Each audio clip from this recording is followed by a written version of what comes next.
Case dismissed. What a horrible mess, Kay. To see this poor guy lying there cold and the officer saying he's dead. And then to hear them pinning it on me and know that nobody, absolutely nobody, will stand up and say I had nothing to do with it. To be innocent, but without a witness, with no one to support your story. Today, a young man learns an important lesson, but almost too late to have his case dismissed.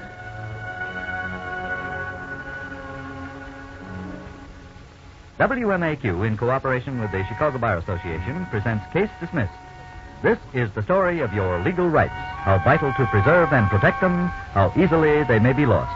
Our story begins as lawyer Robert Jason talks before his Community Civics Club. Friends, I'm very happy your committee invited me to represent the legal profession in your series on morals in our modern society. It's a real privilege, but believe me, it's quite an assignment. I've decided to narrow our sights tonight to the subject of our responsibility to our fellow man as jurors and witnesses, which brings me to mind the prospective juryman who confided to the judge, "Your Honor, I couldn't possibly serve as a juror. One look at that fellow convinces me he's guilty." "Hear, hear," said the judge. "That's the district attorney." I'd like to talk first about your duty to serve as a witness. I'll tell you a real-life story. Only the name of my client has been changed to protect him from further embarrassment. It's just about this time a year ago. You're a young fellow named Larry Dexter, and you're on your way up with a first-class accounting firm. You've spent several days at home nursing a bad spring cold. Then you're back in good shape and all set to return to work. Unfortunately, that date has a big circle around it on your calendar. Yes, you're an avid sports fan, and this is the opening day of the baseball season. So where are you on this balmy April afternoon? At the office? Oh, no. Yes, you yield to temptation. You go to the ball game. It's a good day for the home team, and finally you leave the ballpark mighty happy about the 1954 prospects. You walk several blocks to a residential section, where you normally park your car at ball games. It's away from the crush of fans and fenders. Just before you get there, you pause for a light to change. Finally, it tells you to walk. Out of the corner of your eye, you see some daredevil pedestrian start out across the other intersection, against the light. Now, there's a fool, you tell yourself. You see him make a dash for it, and you lend a hand, of course, as much as you can. In a matter of moments, a crowd that didn't exist before has collected from everywhere. A doctor takes over with the injured man. A badly frightened young driver is trying to be helpful. About this time, somebody shows up with a camera and starts taking pictures he thinks may sell to an insurance company. That starts you thinking. Let's stay out of any photos. Aren't you supposed to be at home, recuperating from that cold? What would the boss think? What are you doing near the ballpark, Larry? You better go along home now before you get involved. You've done all you can. You've done your duty. You tell your wife, Kay, about the foolish pedestrian crossing against the traffic light. Then you read about the accident in the next morning's newspaper. After that, it leaves your mind for several weeks, until your wife reads you a notice from the Sunday Personal column. The accident at North Deacon Street and Elderberry Boulevard on Tuesday, April 20th at 5 p.m., please contact Attorney Charles Fabian immediately. Well, you'd better offer yourself as a witness, dear. Are you kidding? Why, no. Why would I be kidding about that? Well, I guess you've forgotten I was supposed to be home in bed nursing a cold that day. A fine thing if I show up as a witness and the boss finds out I was at the ball game. Oh, but, darling, that's not the point. Look, here's a young man probably facing a trial and being falsely accused of running down another man. You can help him prove it's unjust that it wasn't his fault. Oh, so can a dozen others, Kay. Well, there weren't a lot of people around that corner, but there must have been plenty to prove his case. He doesn't need me. You're not going to be a witness? Of course not. Well, you're not really as unfeeling as you make out, of course. You do think about the possibilities. The driver does have a few psychological strikes against him, especially his youth. And were there really enough other witnesses around to prove his case? It startled you when the headlines leaped at you from your neighborhood paper. Sues for $25,000 damages. Wow. How about that, Kay?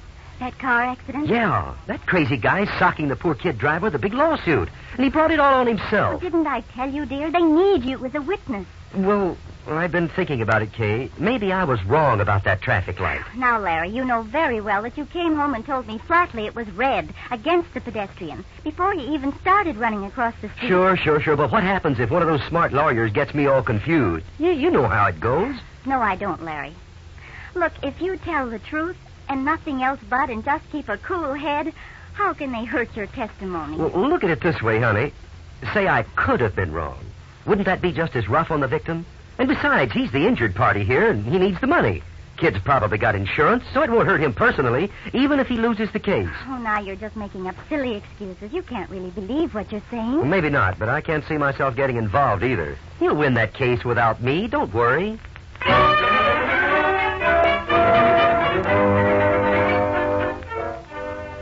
Larry, that accident case is coming up in court next Monday. Aren't you going to reconsider? Look, hon, if it's Monday, it's absolutely out of the question, even if I wanted to be a witness. The company's sending me to Omaha on Monday. The whole week you're in Omaha, you keep wondering how the case turned out. Let's face it, you have a guilty feeling in the pit of your stomach. You try to find some details in the local newspapers, but there's nothing. Then you're back home again, and when you inquire, you try to sound casual. Oh, by the way, honey, did you happen to hear how that accident case came out? Yes. Well, what happened? Well, the boy driver won his case. The other man didn't collect a cent. You see what I mean? See what? What I told you all along. Look, Kay, I don't want to be an I told you so, but didn't I say he'd get off the hook without any help from me? He didn't need me as a witness. Doesn't that prove it? Larry, I don't want to argue with you, but honestly, I don't think it proves a thing. Well, friends, Larry Dexter's losing bout with his conscience doesn't point much of a moral yet. But there's a second chapter to the story. We've learned one thing, though. Larry may be a great sport when it comes to baseball, but he's a poor one in the game of life. A couple of months later, we pick him up as he leaves Wrigley Field after a bitter battle between the Cubs and their Milwaukee cousins, the Braves. This time, you make your way to your favorite parking spot without event. You drive a short distance, and then, because it was a long doubleheader, the pangs of hunger strike you in a rather large way. You decide to stop at a familiar little bar and grill for a hamburger and coffee. The place is practically deserted. 2 customers are sitting at the bar. The bartender is doing verbal battle with one of them. Just the same, mister. The less I see you around here, the better it's going to be. Look, it'll be a cold day when I take orders from an ordinary bartender. I happen to own this place, chum. I can keep you out of here. Yeah, well, maybe you'd like to try putting me out right now. Forget it, Frank. Can't we talk business before I have to head back for Milwaukee? That depends if Big Stoop here will shut up for a while. You better shut up yourself, mister. Step outside and let's settle this, Muscles. Oh, be quiet. Now be quiet. Finally, you catch the bartender's eye, and he leaves his private scrap and comes over to your table to take your order.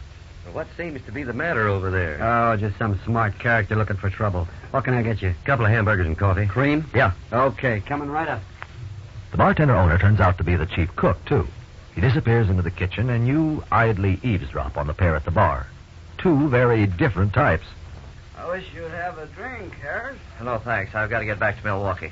Anything wrong with my company? Why, no, not at all, only, well, I just don't drink. Well, why the grand rush back to Milwaukee? Well, my wife and I, we've got a date with some friends. I should be back there by 8 at least. I sure wish you could give me some idea about that artwork before I leave, though. No, sure, Harris. I'm sorry, but you're out of luck on this contract. You're giving it to somebody else? We already gave it, my friend. Oh, but you gave me the impression... Look, I don't care what impression you got. The deal's set. Now, we'll be glad to see your stuff for the next campaign, but that won't be till August. Next August. Thanks a lot. Well... Sorry you have to leave so soon, pal. Be glad to buy you a drink. No, thanks. See you again one of these days. Yeah, fine. Oh, and thanks for treating me to the ball game, Harris. Forget it. Well, goodbye. So long. So long, sucker. You can't help but get a few private notions about this lone character at the bar. But you forget them as the combination bartender-chef brings your hamburgers and coffee. He goes back behind the bar and starts washing dishes. But the customer has other ideas. So you're the guy who thinks you can put me out of here, huh? Oh, why don't you be nice and quiet, mister? I'm not looking for any trouble. What's the matter? Turning yellow? Backing down, big stoop? Look, John the cop comes by almost any time now. You want me to call him in here and have you taken out? I thought you were the guy who could bounce me. What's the matter? Lose your nerve? Oh, now why don't you go somewhere else? You don't like it here anyway. Sure, I like it here, stupid. Get me another drink. No more. What? I said no more. Get your hands out of that dishwater and get me a drink right now. Now, look, mister. Here, take my glass. Hey! Oh, cut my hand, will you? I'm coming Don't around you there. throw that dish at me. Oh! Nice shot, stupid. You just smashed your own front window. Yeah, well, now I'm going to smash you, Yeah, mister. stay back of that. I warned you. Cut it out, you guys. Stay away from here. Get right out of here, mister. Hey, get back, you guys. Cut it out. Shut up. Break this up. Here, mister. I showed this. No, you don't. Put that ashtray down. Let me have that. Break it up. Now, stop it. Well, hope you're satisfied. Bartender's out cold. Yeah, it really must have poked him. You mean you're really quite a troublemaker? What's the big idea of trying to cloud him with this big ashtray? Lucky I grabbed it. You'd have split his skull. He's kind of quiet, isn't he? Yeah. Let's see. Yeah, awful quiet. I don't like this. I think his head struck the metal table leg when he went down. What do you think we better do? Get some water. Maybe that'll bring him around. Yeah, okay. Hey, not out in the kitchen. What's the matter with that guy? You'd get that water behind the bar? Holy smoke. This fellow is really out like a light. What's going on in here? Who broke that front window? Oh, officer, forget the window. There's a man pretty seriously hurt here, I think. Some character hit him. The guy's out in the kitchen getting some water. I see. There's nobody out here. No, but... Oh, you're kidding, officer. No, but somebody is. Let's have a look at Barney. He sure isn't coming out of this very fast. No. Well, mister, Barney's not going to come out of this one at all. What do you mean? Barney's dead. No. What were you doing with that ashtray? Me? What? Why, I took it away from this other guy. He was going to clout the bartender with it. It was off your table, wasn't it? Sure. What were they doing fighting over near your table? Well, it just happened. Where was this other man sitting? Right up there at the bar. He's been wrangling with the bartender for nearly half an hour. Where's his glass on the bar? Why, I don't know. Oh, sure. He threw it into the dishwater. That's what made the bartender blow his top. Uh-huh. Well, where's this man now? I told you, officer. He went out to the kitchen. He must have run right out the back door. I don't know. Why'd you do it, mister? I? Officer, you're making a mistake. I was just sitting here eating a hamburger and minding my own business when this row broke loose, practically on top of me. Okay. All I know is I walk in and I see a man holding a big ashtray, bending over a dead man with a welt on his head. There's nobody else in the place. But there was. I don't know where you're going to get him, mister. But if I were you, I'd start collecting my witnesses. Witnesses. How that word would haunt you through the coming days. The next 24 hours are nightmare enough. You're taken to the police station and booked for manslaughter. At this point, your wife calls me to be your counsel. You appear in municipal court where bail is set at $20,000. This your company raises for you. Your case is presented to the grand jury. You're innocent, yet you have no witnesses. The grand jury brings in an indictment for manslaughter. Next, you're arraigned before the Chief Justice of Criminal Court. The people of the state of Illinois versus Lawrence Dexter. Lawrence Dexter, Yes, sir? in indictment 54-1297, you're charged with the crime of manslaughter. Your Honor, on behalf of Lawrence Dexter, we will waive the reading of the indictment and enter a plea of not guilty to the charge. Court sets the date of the trial of the defendant, Lawrence Dexter, for Thursday, June 18th, 10 o'clock.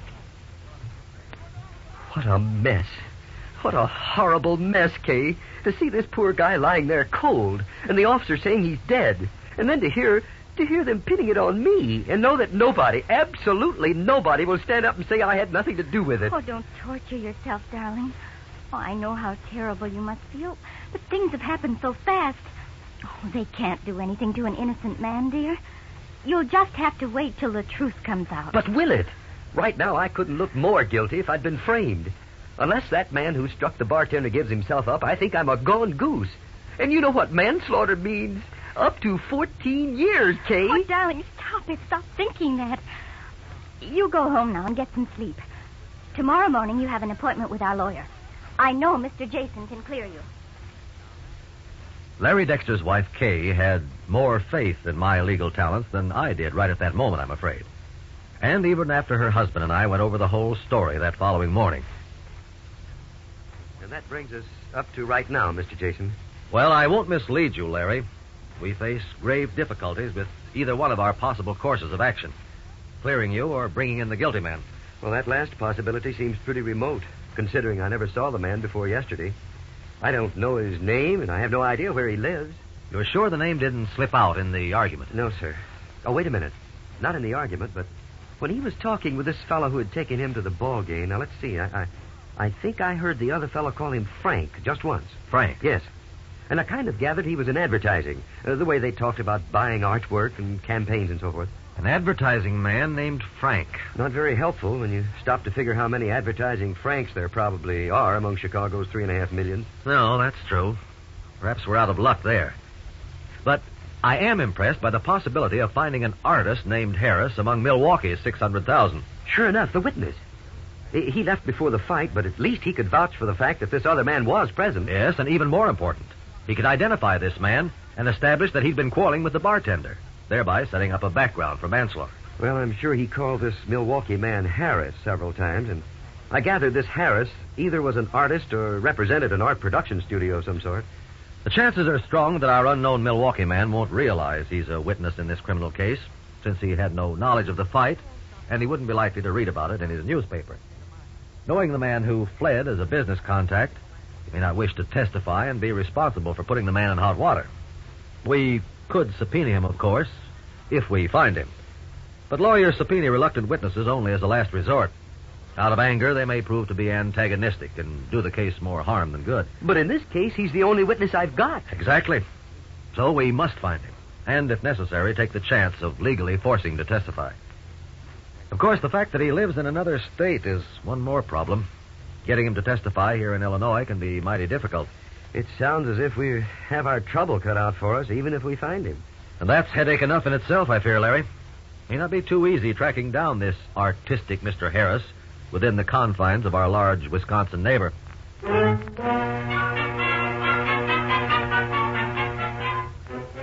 It isn't easy. I go to Milwaukee the following day. I check the classified phone book and telephone all the commercial art studios. I even find 3 or 4 Harrises. I go and talk with each of them, but none qualifies as our missing witness.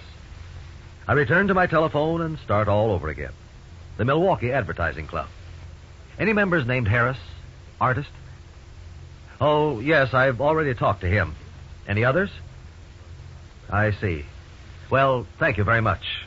Calls to the advertising agencies, the newspaper art departments, the artist clubs and organizations, the art schools and departments. Finally, I run out of ideas, except the big idea, the real telephone marathon. Calling all the Harrises in the Milwaukee telephone book, all the names from A to Z. And then, finally, it's all over, and our witness is still missing. Meanwhile, you and your wife are badly frightened as the date for your trial looms closer. I just phoned the police again, honey. Nothing new? Nothing. They sound like I'm kidding when I ask if the man's turned himself in. Oh, maybe you're just imagining that, dear. I'm not imagining the day of my trial. You know, I'm beginning to believe in retribution, all right. Retribution? Well, somebody else could have used an extra witness not so long ago, and I let him down. Now I need just one. Oh, don't think of it that way, darling. You didn't mean any harm. What's that about pay him in his own coin? My coins are sure coming back to me. If I ever get another chance, I'll get it. Larry Dexter. This is Robert Jason, Larry. Oh, have you found him? No, I'm sorry to say I haven't. Oh. The way things are going up in Milwaukee, I may have to ask for a continuance on the trial date. Can you do that? Oh, yes, but we can't delay forever. I received no response from either newspaper advertisement so far, but I've gotten excellent help from both newspapers. In fact, they're going to run human interest news stories telling the background of your case and the urgent need for the witness. Say, that's terrific cooperation. It could be the answer to our problem, if the witness is willing to appear. If not. Well, let's not consider that right now. What I want you to think about is whether the name you heard might be something similar to Harris, but not exactly. Now, do you recall anything different about the pronunciation? No. I'm pretty sure he pronounced it just plain Harris. You know, like Harris Tweed. Harris Tweed. Wait a minute. We've been overlooking something. A strong possibility. What's that, Mr. Jason? That Harris is his first name. Brother. But you can't call everybody in Milwaukee with the first name of Harris. No, but I can cover a lot of old ground with this new possibility. Just keep your fingers crossed, Larry. I'll call you tomorrow or tonight if something breaks.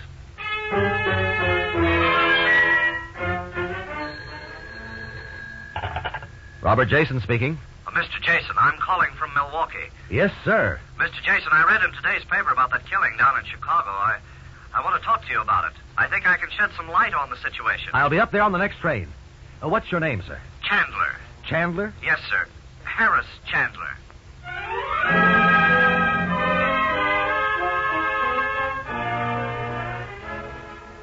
Well, that's the whole story, Mr. Jason. The fellow I was with, the one who was quarreling with the bartender, his name is Frank Hudson. The other man who came in and sat down at the table, well, I can't say what happened after I left, but, well, up until then, this other fellow wasn't causing any trouble at all. He was just sitting there eating a hamburger. Would you be willing to come to Chicago and appear as a witness for my client? Gee, that would probably get me into the newspapers, wouldn't it? Yes, I'm afraid it would, Mr. Chandler. That's too bad. How's it going to look for me? The papers won't mention what I was doing in that tavern. Actually, I was just trying to sell Mr. Hudson some commercial artwork. I don't drink myself. Well, sir, I can't honestly say that it won't cause you some embarrassment, Mr. Chandler. But you can see our side of it. A man's freedom is at stake. That's right. I'm sorry. I guess it's natural to think first of yourself. No one blames you. Of course I'll be a witness. Do you want me to come down to Chicago tonight? And so the scales of justice return to normal balance for you. Because an honest man puts your welfare ahead of his own convenience. Inwardly, it makes you squirm, Larry Dexter. Because you've dodged your own responsibility to a fellow man with so much less personal convenience at stake. Yes, Harris Chandler's testimony brings the arrest of Frank Hudson and his ultimate confession of his part in the bartender's death. Court has been advised that since there has been a confession on the part of another party, the state in the case of Lawrence Dexter has moved to dismiss the indictment. Case dismissed. Oh, you're free, Larry. Yes, thanks to a swell guy named Harris Chandler. And a persevering lawyer named Robert Jason. That's for sure. How does Frank Hudson stand in this picture now, Mr. Jason? In pretty serious circumstances, Larry. He'll soon face trial for manslaughter. Ooh, it makes me shiver to think how easily that might have been yours truly. Oh, don't think about it, dear. Just think how wonderful it is to be completely out of the case. Correction, not completely out, honey. This boy's going to learn to be a witness.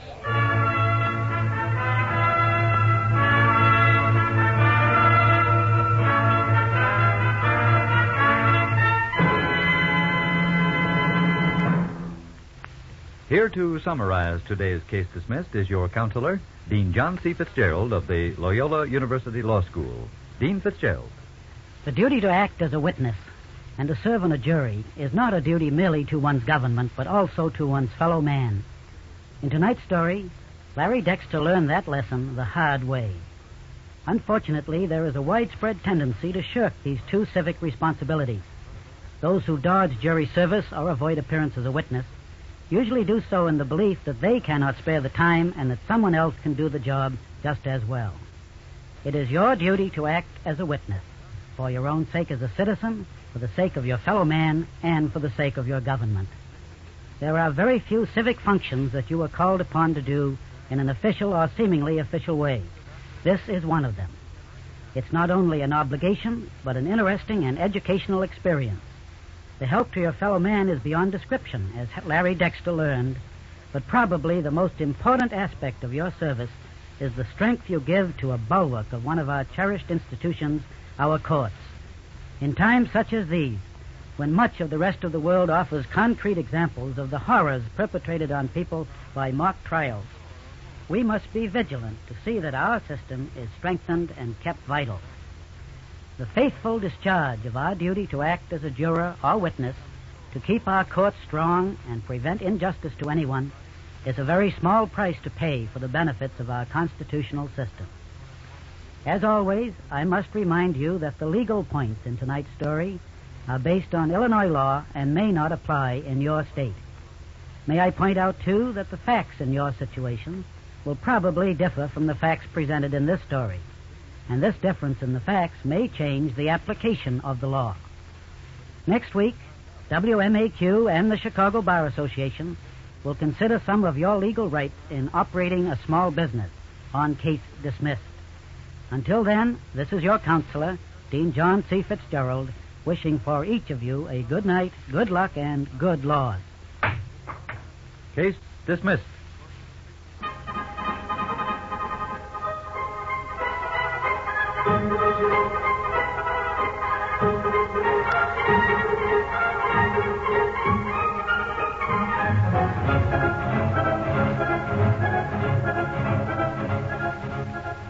If you are in need of legal counsel and do not have a lawyer, you may get in touch with the Chicago Bar Association.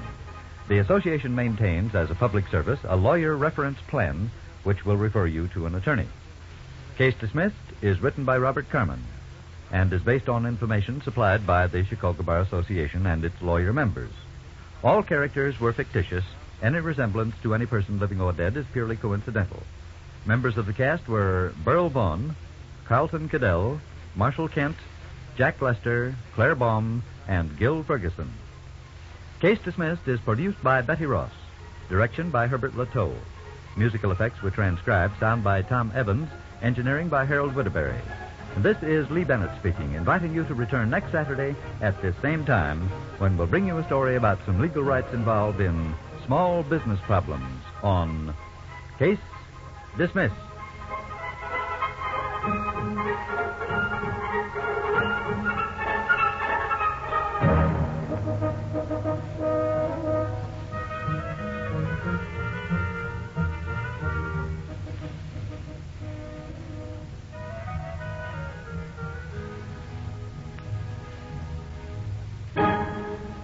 This is the NBC Radio